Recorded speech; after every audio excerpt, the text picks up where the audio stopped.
یو علاقې ته لاړ حضرت عیسی علیه السلام هلته دعوت ورکو خلکو ورته وی ته څوک یې؟ زه د الله پیغمبر یم. وی د الله پیغمبر سره معجزه یې، ستا سره معجزه شته دی؟ وی آو. وی څه معجزه ده؟ وی زه مړی ژوندی کو.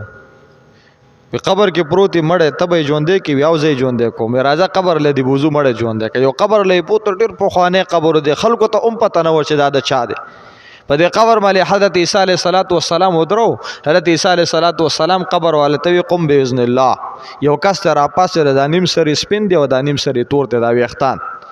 تپوس یې ترې وکړو من انت څوک یې؟ وی انا سام ابن نوح. وی زه د حضرت نوح علیه السلام بچی سام یم. ما کان فی زمانک الشیخوخه. وی ستا په زمانه کې خو بوډاوالی نه و. فما بال بشارک. نو بیا ستا په دې ویښتو څه شوي دي؟ دا ولې سپین شوي دي؟ نو حضرت سام ابن نوح علیه السلام ورته وی زمونږ په زمانه کې به د چا ویښتان نه سپینېدل، ځکه هغه زمانه کې بوډاوالی نه و، هغه زمانه کې خو ځواني وه.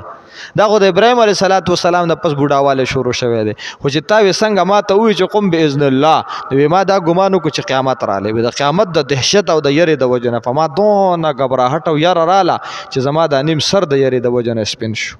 نو چې عیسی علیه السلام په आवाज مړه دونه دهشت محسوسوي چې حقیقت کې الله आवाज وکړو. څه مو خیال دی څونه دهشت به وي او څونه یره به وي؟ نو الله دې زموږ حفاظت وکړي ښه.